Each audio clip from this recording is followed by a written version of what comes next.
bonjour à toutes, bonjour à tous, bienvenue dans votre nouvel épisode de ce Trick Play consacré à l'Ivy League. Aujourd'hui, nous faisons un retour sur la 6e semaine de compétition et une petite preview de la semaine 7. Voilà, on arrive vraiment dans le money time, dans toutes les victoires en val double et les défaites doubles également. C'est très chaud et on va voir probablement le match de l'année ce week-end. On y reviendra bien sûr un petit peu plus tard.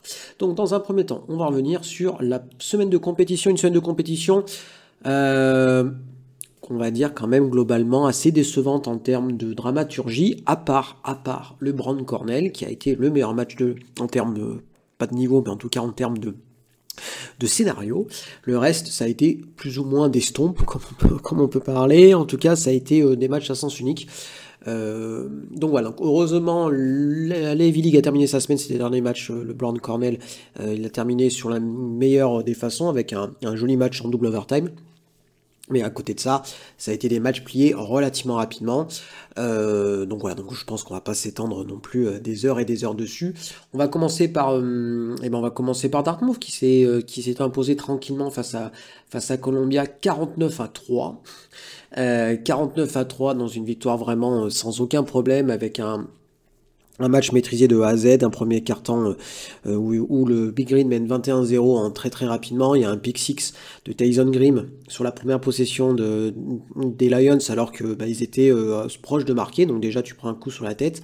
Derrière, un touchdown de Grayson Saunier au sol, 14-0, et derrière un punt bloqué retourné en touchdown, donc 21-0. Donc Nokoy Maddox, celui qui a bloqué le field goal et le punt, pardon, et pour le mettre en touchdown. Donc vraiment un match vraiment en sens unique, et derrière pas grosse conclusion à tirer. On savait que ça allait être compliqué pour les Lions, ça s'est confirmé. Vraiment là c'est une saison hyper galère pour eux, bilan de 0-3 en Ivy League, 1-5, et Dartmouth qui prouve qu'il faudra compter sur eux, hein, ça c'est clair. Ils montent en puissance, hein, le Big Green très clairement. Donc voilà, donc on va avoir un match contre Harvard ce week-end qui va être vraiment très très cool.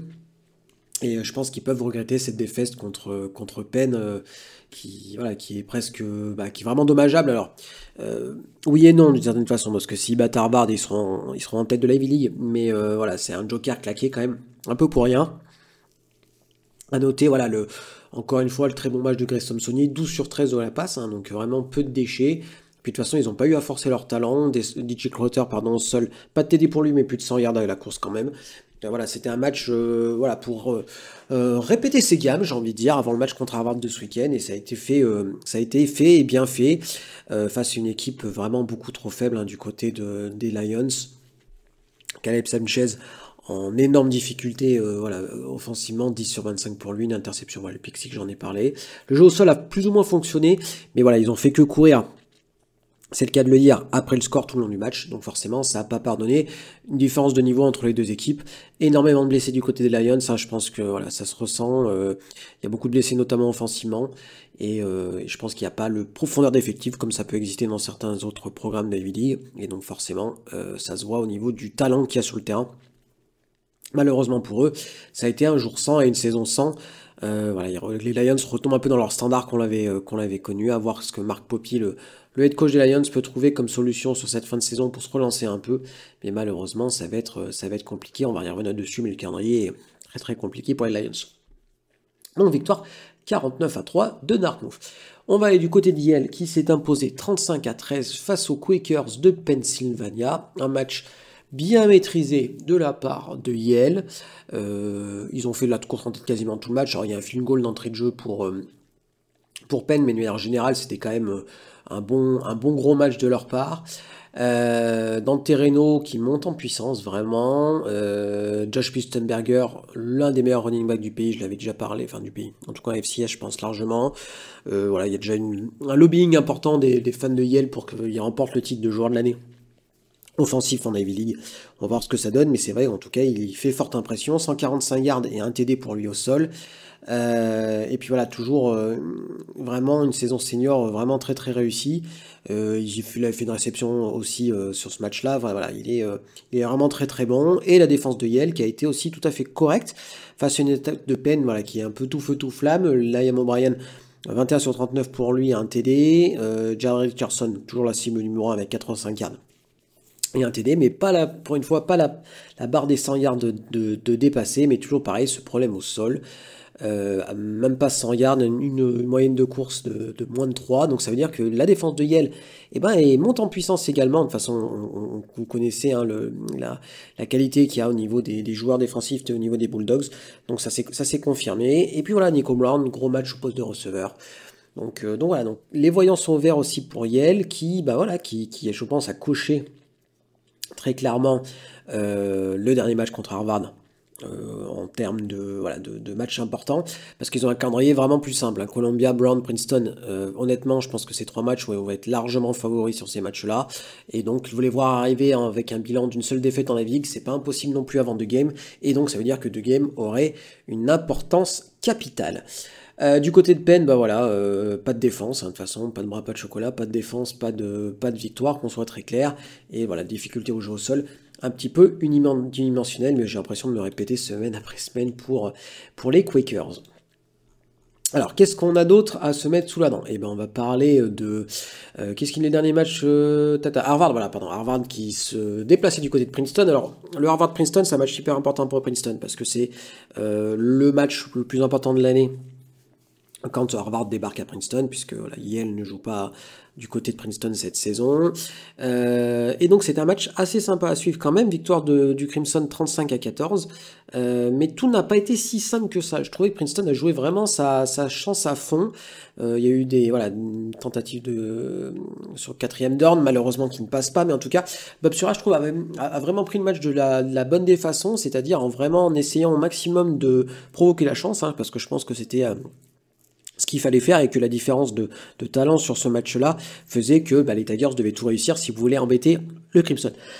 Alors, ça a été le cas quand même. Je les ai trouvés plutôt bons. Ils ont mené 14-10 avec notamment un très joli TD d'Ethan Clark sur une passe de Kekolan juste au milieu, juste avant la mi-temps, mais derrière, 2 erreurs consécutives, en tout cas, un field goal et derrière une interception lancée un peu dégueulassement de Kekolan permet à Harvard d'être en position de marquer intelligente juste avant la mi-temps, alors que le score pouvait être de 14-13 avant la mi-temps. Mauvaise passe de Kekolan qui coûte beaucoup, hein, qui coûte 7 points et qui font vraiment passer, même 8 points, parce que Harvard fait une conversion à 2 points derrière le TD, pardon. Donc 21-14 à la mi-temps, et derrière, ils ont couru derrière le match, derrière le score, et malheureusement, ils n'ont pas réussi à accrocher les wagons.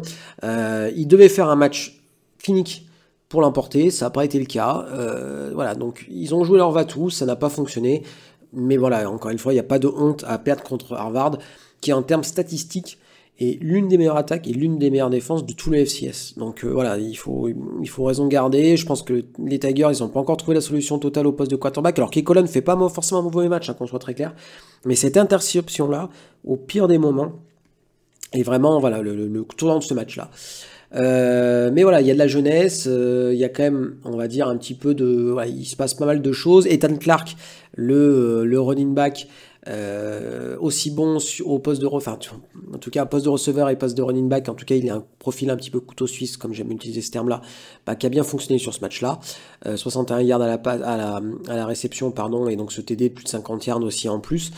Donc c'est comment dire, il y a quand même des choses positives pour les Tigers, même si effectivement le jeu au sol bafouille un peu, mais encore une fois c'est une excellente défense de Crimson qu'ils ont rencontré, et une attaque qui est quand même très costaud, avec aussi cette capacité à courir, plus de 250 yards avec quasiment plus de 6 yards par course, et puis ils ont fait tourner, hein, il y a eu 4 ou 5 coureurs qui ont couru pour Crimson, il y a une espèce de profondeur d'effectif qui est hyper intéressante dans les matchs comme ça, parce que ça vous permet de tourner tranquillement, sans qu'il y ait un coureur qui a plus de 8 courses, hein, et c'est Jalen Craig qui a 8 courses, donc vous voyez, le running back le plus utilisé après, il y a Jagavé Mascon, pardon, qui a couru 13 fois, mais derrière il y a du 7, 6 courses, vous voyez ça.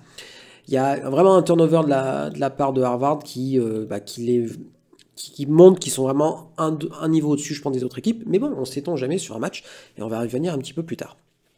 Alors, le dernier match donc de la semaine, ça avait été les Bears de Brown, pardon, qui se déplaçaient donc du côté du Big Red de Cornell. Et voilà, j'avais dit attention, Cornell, ça sent la saison invaincue, sans victoire pendant en Ivy League. Maintenant, ils ont battu. Non, pardon, ils avaient gagné un match juste avant, mais voilà, 2 victoires de suite pour le Big Red, mine de rien.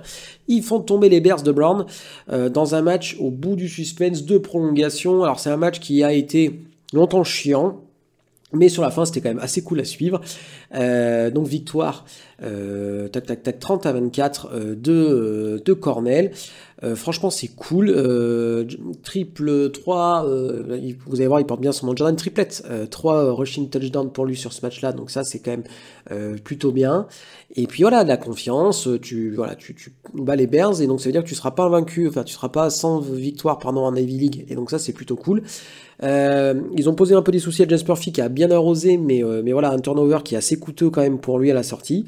Et puis voilà, rien à dire sur voilà, Garrett Bass-Supplicio qui monte aussi en puissance. C'est un junior, c'est-à-dire qu'il sera l'année prochaine là, donc ça lui fait l'expérience, donc c'est pas perdu. Franchement, tout ce qui prenne le Big Red cette année, ça sera pas perdu pour les années suivantes. Et puis voilà, il y a quelques noms qui ressortent. Ryan Matulevich, pardon, le receveur, qui a fait un match à 100 yards là, sur ce match-là, donc plutôt bon. De l'autre côté, Tai Pezza, le receveur, 172 yards à la réception et 2 TD pour lui du côté des Bears. Mais voilà, petite surprise quand même, victoire du Big Red. Et ben les Bears sont en 0-3 en Ivy League. Et ouais, on s'attendait à quand même mieux au vu de ce qu'ils avaient montré en tout début de saison.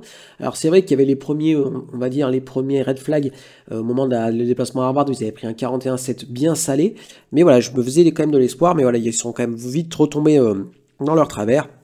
Et effectivement, une défense qui est beaucoup trop poreuse pour expliquer quoi que ce soit. Alors c'est vrai qu'ils prennent 30 points, dont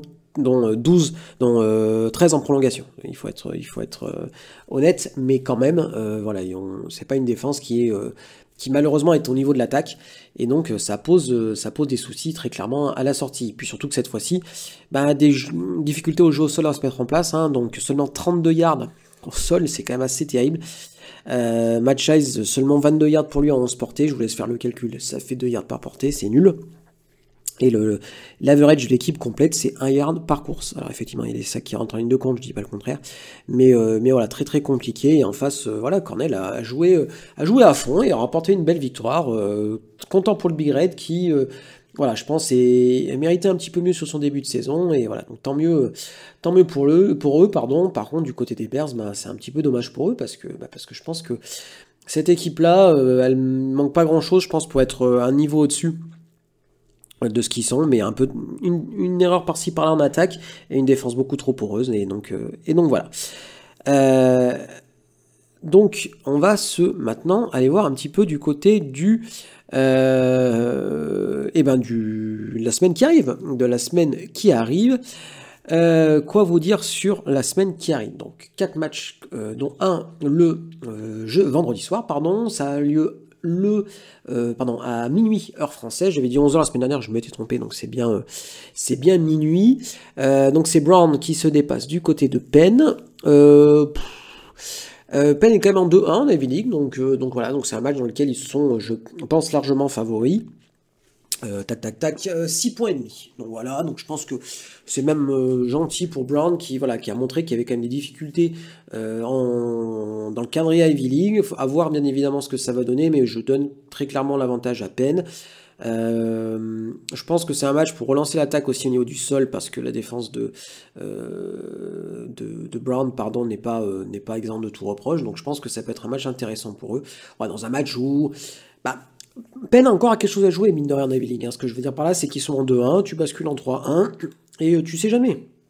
T'as encore un match à Harvard. Alors bien sûr, il faut te relever de la défaite contre Yale, qui a eu la semaine d'avant. Mais voilà, on sait-on jamais. Il faut croire aux Quakers. Ils ont 2 matchs là, plus simples entre guillemets, 2 matchs à domicile en plus, c'est Brown et Cornell, et puis derrière effectivement les déplacements à Harvard et réception de Princeton. Mais voilà, ces 2 matchs à domicile contre des équipes d'un niveau plus faible devraient leur permettre de se relancer un petit peu avant le choc contre Harvard, mais ça on en discutera bien évidemment le moment venu. Hop, je vais donc donner les Quakers, je pense, avec un gros match de Liam O'Brien et Jaren Richardson, pour histoire de ne pas changer, et donc même le spread qui ne sera pas couvert à mon humble avis. Allez, on passe maintenant du côté du match qui devrait être le moins serré cette semaine. C'est Columbia qui se déplace du côté de Yale.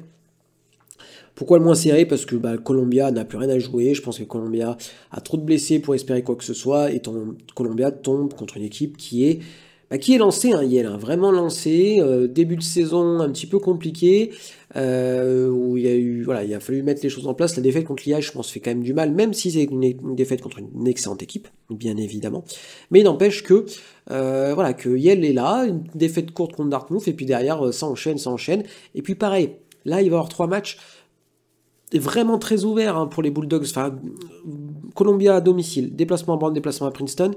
Je pense que là, il faut faire 3 victoires. Il faut faire 3 victoires et comme ça, tu gardes la possibilité dans le match à domicile contre Harvard de remporter la Ivy League et de passer en playoff. Je pense que l'objectif, il est très clair pour les Bulldogs et je pense que Dantereno et sa bande le savent. Et donc, je pense qu'ils vont arriver, ils ne perdront plus un match d'ici la fin de la saison et le match contre Harvard sera capital à bien des égards, mais on en reviendra bien évidemment le moment venu, ça sera le 22 novembre.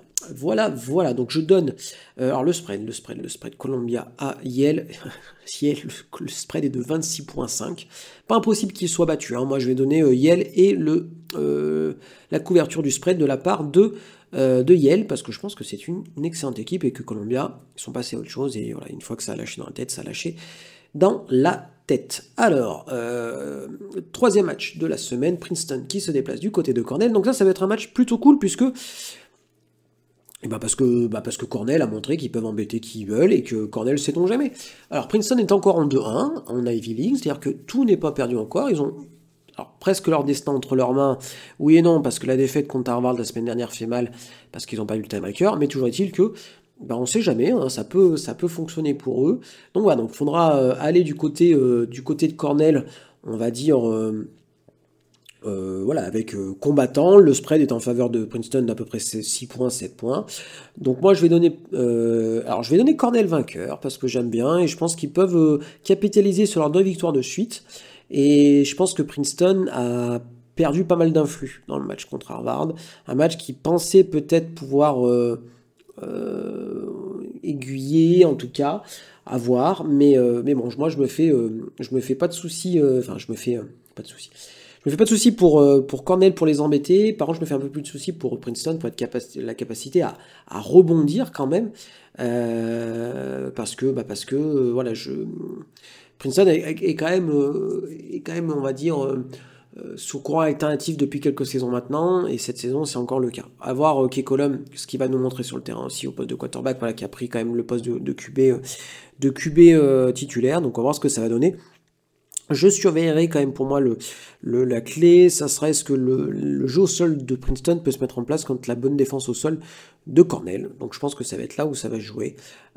Et bien sûr, Kekolum, pas de turnover, sinon ça va être dur, parce qu'on a bien vu que cette équipe de Cornell, elle est quand même capable d'emmerder tout le monde, et Princeton comprise. Voilà par rapport à tout ça. Alors c'est vrai que Kekolum, j'ai beaucoup tapé dessus, mais je viens de checker ses stats, il est seulement à 3 interceptions depuis le début d'année, donc c'est quand même plutôt correct. Alors il a beaucoup partagé les stats, cette saison avec Blaney pas, mais bon voilà, il faut être sympa quand même avec lui, et dire quand même qu'il a progressé, donc ça c'est quand même plutôt cool.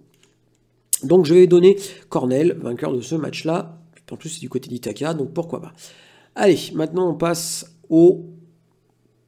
je pense le plus gros match cette saison, ça sera le top 2 des matchs cette saison, avec bien évidemment le The Game qui sera lieu en dernière semaine. Alors pourquoi ce match il est hyper important? Parce que Dartmouth est en 2-1 en Ivy League, Harvard est en 3-0, c'est-à-dire que vous avez fait votre petit calcul, si Dartmouth bat Harvard, Dartmouth est premier en Ivy League, puisque Harvard est la dernière équipe invaincue, et que si Dartmouth bat Harvard, ils ont le tiebreaker, et qu'ils ont en plus le tiebreaker contre Yale. Donc en fait, il serait vraiment en position de force, le Big Green. Voilà, donc c'est je pense un duel qui va être hyper excitant, parce que c'est duel entre les 2 meilleurs quarterbacks de la ligue, de la conférence, très clairement, entre Grayson Saunier et Jalen Craig, pardon. Donc voilà, donc je pense que ça va être vraiment très très cool. Comment Grayson Saunier va s'en sortir face à la défense de Harvard.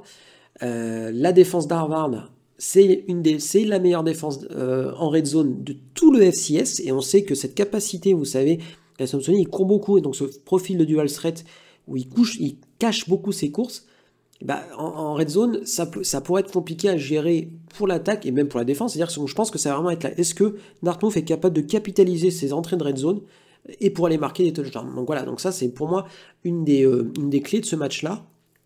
La défense du Crimson est élite, hein. C'est vraiment la meilleure défense en red zone du pays. La deuxième meilleure défense en termes de yards encaissés. La deuxième en termes de points encaissés. La troisième en termes de défense contre la passe. Enfin bref, vous voyez ce que je veux dire, c'est une défense qui est vraiment élite. 10 interceptions depuis le début de l'année. On est vraiment sur quelque chose de vraiment très très fort. De la même façon, l'attaque est vraiment très forte aussi, c'est-à-dire qu'il y a une ligne offensive qui est vraiment très très bonne. Et puis voilà, c'est porté par un Jaden Craig qui est élite, hein, aussi. Je dis beaucoup élite là, pour parler de Harvard, mais c'est vraiment le cas.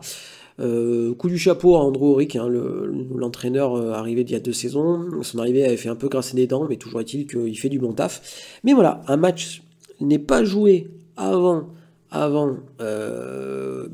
qu'il soit joué, tout simplement.